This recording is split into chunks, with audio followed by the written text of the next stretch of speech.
100% common আসছে, মানে 11টা সৃজনশীলের 11টাই common আসছে। বাংলা প্রথম পত্র পরীক্ষার আগের রাতে যেই সাজেশনটা তোমাদেরকে দিয়েছিলাম সৃজনশীলের, ওইখান থেকে এই যে এটা হচ্ছে ঢাকা বোর্ড প্রভা সেট 3 নাম্বার সেট, এখানে একদম 11টা কোশ্চেনই কমন আসছে। কীভাবে আমি প্রুফ দেখাচ্ছি দেখো। সো এটা হচ্ছে আমাদের প্রথম কোশ্চেনটা, মঞ্জু সঞ্জু দুই বন্ধু ইত্যাদি ইত্যাদি। শিক্ষা ও মনুষ্যত্ব প্রবন্ধ, শিক্ষা ও মনুষ্যত্ব প্রবন্ধ, দেখো তো এখানে পাও কিনা শিক্ষা ও মনুষ্যত্ব প্রবন্ধ। এবং এখানে কি লেখা আছে, শিক্ষার উদ্দেশ্য মূল্যবোধ, টাকার লোভে শিক্ষাকে আমরা কি করে দিই, বিসর্জন দিয়ে দিই। এবার আমরা একটু দেখি তো, যে মঞ্জু উৎপাদিত ফল থেকে তার অংশ আগেই আলাদা করে নেয়, মৌসুমের শুরুতেই বেশি লাভের আশায় অপরিপক্ক ফলে ক্ষতির রাসায়নিক মিশিয়ে বিক্রি করে। মঞ্জুর কর্মকাণ্ডে শিক্ষা ও মনুষ্যত্ব প্রবন্ধের কোন দিকটি প্রকাশিত হয়েছে? তার মানে কি, সে টাকার জন্য তার শিক্ষাকে বিলিয়ে দিচ্ছে। উদ্দীপকের সঞ্জু শিক্ষা ও মনুষ্যত্ব প্রবন্ধে ওপরের তলে উঠতে সক্ষম হয়েছে কি? এটার মানে কি, এটার মানে হচ্ছে সে সত্যিকার অর্থে মনুষ্যত্ব অর্জন করতে পারছে কিনা। সো দেখো তো লিখছে কিনা, শিক্ষার উদ্দেশ্য হচ্ছে মূল্যবোধ সৃষ্টি। সো মূল্যবোধের মাধ্যমে সে হচ্ছে উপরের তলা যাইতে পারতো। একদম হুবহু যেই দুইটা পয়েন্ট বলছি জাস্ট একদম হুবহু সেই দুইটা পয়েন্ট থেকে হচ্ছে কমন আসছে। এবার দেখো নেক্সট কোশ্চেনটা, সেটা হচ্ছে পল্লী সাহিত্য প্রবন্ধ আর হচ্ছে পল্লী সাহিত্য প্রবন্ধের আলোকে বিশ্লেষণ করা। দেখো তো পল্লী সাহিত্য নিয়ে সাজেশন দিছিলাম কিনা। এই সাজেশনটা কিন্তু আমি বানা দিচ্ছি না, এই সাজেশনটা হচ্ছে গ্রুপের মধ্যে এই ইউটিউব চ্যানেলেই আছে। কোথায় কোথায়, এই যে পল্লী সাহিত্য, দেখো পল্লী সাহিত্যের প্রতিটি শাখার গুরুত্ব বৈশিষ্ট্য ময়মনসিংহ গীতিকা, ঠিক আছে, একদম হুবহু পল্লী সাহিত্য চলে আসছে। নেক্সটে দেখো 71-এর দিনগুলো রচনার কোন দিকটি প্রতিফলিত হয়েছে উদ্দীপকের একে। এই যে নিরীহ বাঙালির উপর লাফিয়ে পড়লো পাষণ্ড নিষ্ঠুর, একদম দেখো মানে এইটাই বলছিলাম, এই যে 71-এর, এই যে 71-এর দিনগুলো দেখো, যুদ্ধের ভয়াবহতা অত্যাচার, দুইটা পয়েন্ট একদম হুবহু চলে আসছে। এরপর বাঙালির যে পরিচয় পাওয়া যায়, শত্রু এলে অস্ত্র হাতে ধরতে জানি শান্তিপ্রিয় শান্ত ছেলে, 71-এর দিনগুলো রচনার কোন দিককে রিপ্রেজেন্ট করে? এই দেখো আত্মত্যাগ, দেখছো বাঙালির আত্মত্যাগ, একদম যেই পয়েন্ট দিছে ওই পয়েন্টে আসছে। এবার দেখো আমি বেশি বড় করবো না ভিডিও, মানে সবগুলোর ব্যাখ্যা দেবো না, ভিডিও লম্বা হয়ে যাবে। এবার দেখো সাহিত্যের রূপরীতি, এবং সাহিত্যের একমাত্র শাখা নয়, এর শাখা প্রশাখা আরও বিস্তৃত। দেখো সাহিত্যের রূপরীতি তোমাদেরকে প্রমাণ দেখাই, এই যে প্রতিটি শাখার ইতিহাস গুরুত্ব, দেখছো এখানে দেখো সবগুলো শাখায় চলে আসছে, কিন্তু শাখা প্রশাখা আরও বিস্তৃত, তার মানে কি সাহিত্যের রূপরীতির সব শাখা নিয়ে ব্যাখ্যা করতে হবে। এইবার মানুষ কবিতা, তাহলে চলো একটু দেখি মানুষ কবিতা হচ্ছে সাজেশনে দেওয়া হয়েছিল কিনা। মানুষ মানুষ, এই যে মানুষ, মানব প্রেম, বৈষম্য বিলোপে বিদ্রোহ এবং ধর্মীয় কারণে যে মানুষের প্রতি বৈষম্য করা যাবে না সেই জিনিসটা। তো এখানে কি উদ্দীপক 1, হিন্দু না মুসলিম ওই জিজ্ঞাসা কোনজন, কান্ডারি বল ডুবেছে মানুষ সন্তান মোর মার। দেখো তো একদম হুবহু কিনা, যে ধর্মীয় কারণে একজন মানুষ মারা যাচ্ছে, তুমি তাকে বাঁচানোর সময় বা তুমি তার মৃত্যুতে দুঃখ প্রকাশের সময় তুমি দেখবা না যে সে কি কোন ধর্মের, তাই না, হুবহু একদম মানব প্রেম হুবহু। নেক্সট, সমানভাবে বন্টন করেন উপস্থিত থেকে, কোন একটা জায়গায় হচ্ছে বন্যা হয়েছে, সেখান থেকে হচ্ছে সমানভাবে বন্টন করা হয়েছে সবার প্রতি, কিন্তু কোনো ধর্ম দেখা হয় না। তাহলে কি মানুষ কবিতার মর্মবাণী কি, এই যে মানব প্রেম, ধর্মীয় কারণে মানবিক বৈষম্য করা যাবে না, এই জিনিসটাই পুরোপুরি প্রতিফলিত হয়েছে না। তাহলে 5টা সৃজনশীলের 5টাই কিন্তু হুবহু কমন।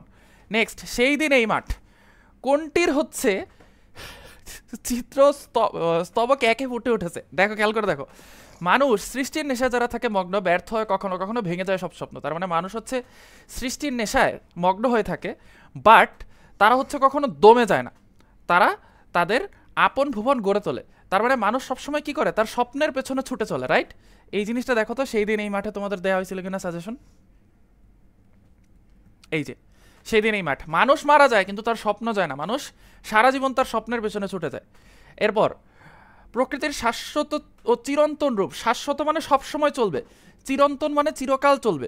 তার মানে তোমাদেরকে এখানে কি বলা হয়েছিলাম দেখো, এটা পড়ো, রাখাল ছেলে চড়ায় ধেনু বাজায় বিনু অসথ মূলে, সেই গানেরই পুলক লেগে ধানের ক্ষেত ওই উঠলো দুলে। তার মানে প্রকৃতি যে নর্মালি তার কাজকর্ম সবসময় চালায় যায়, একজন মানুষ আছে কি নাই সেটার উপর হচ্ছে প্রকৃতি থেমে থাকে না, এই জিনিসটাই বলা হয়েছে না। তাহলে দেখো তো প্রকৃতি কখনো থামে না, একদম হুবহু যেই সাজেশন দিয়েছি ওইটাই। এবার চলে আসো আশা, আশা কবিতা, রাইট। দেখো তো আশা কবিতা দেওয়া হয়েছিল কিনা সাজেশনে। এই যে সবার সাথে নিজেকে যুক্ত করা আনন্দ লাভ, একদম এই জিনিসটাই হচ্ছে এখানে চলে আসছে। এই যে ছগির মিয়া সবাইকে ঠকায় সম্পদ গড়ে তোলে, এই জিনিসটা হচ্ছে কি সবার সাথে সে সম্পর্ক রাখতেছে না। আর এটা কি, সে সবার সাথে সম্পর্ক রাখতেছে, আমার এ ঘর ভাঙিয়াছে যেমন আমি বাঁধি তার ঘর, তাই না? তাহলে এখানে কি সবার সাথে সম্পর্ক, এই যে জাস্ট একটা জিনিস বলছি, একটা লাইন বলছি, একটা লাইনে কমন। তাহলে আমরা এতক্ষণ পর্যন্ত 7টা সৃজনশীল দেখলাম 100% কমন। এবার উপন্যাস দেখি একটু। বুধা, প্রথমে হচ্ছে কাকতাড়ুর উপন্যাসের কোন দিকটি উদ্দীপক একে হচ্ছে প্রতিফলিত হয়েছে? এই যে দেখো এখানে হচ্ছে বুধার জীবন, দাঁড়াও দেখাই, এই যে কাকতাড়ুয়া, এই যে স্বজনহারা বুধার জীবন, একদম প্রথম লাইনে যেটা সাজেশন হিসেবে দিচ্ছে, এই দেখো একদম হুবহু কমন। বুধার জীবন যেরকম এখানে হচ্ছে এই মুর্দা ফকিরের জীবন সম্পর্কে বলা হয়েছে।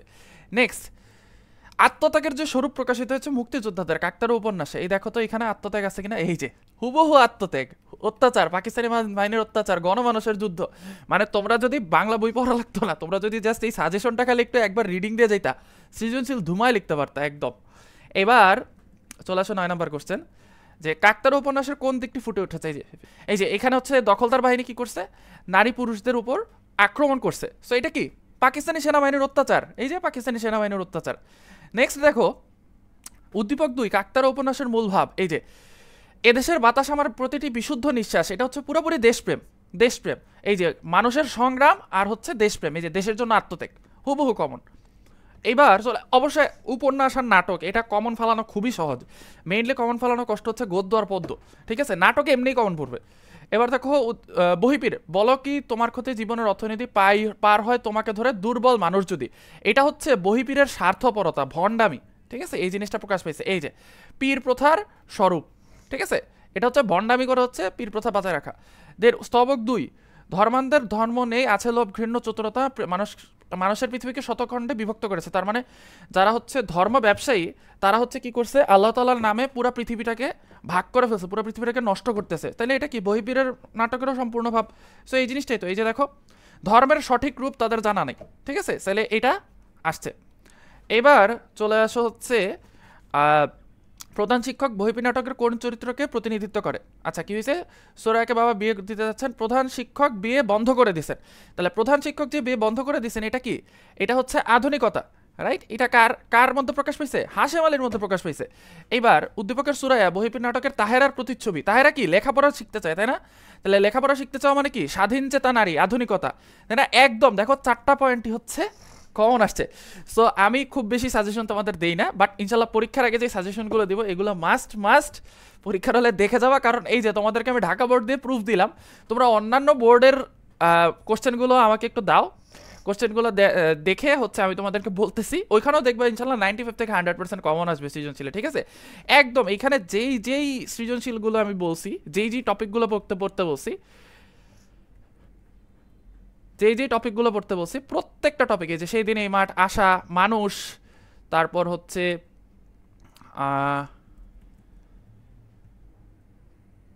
এই যে 71-এর দিনগুলি, যে হচ্ছে সাহিত্যের উপরীতি, তারপর বই পড়া, পল্লী সাহিত্য, ঠিক আছে, শিক্ষা ও মনুষ্যত্ব, প্রত্যেকটা জিনিস থেকে কমন আসছে হচ্ছে এসএসসি 25 ব্যাচের বাংলা ফার্স্ট এক্সামে।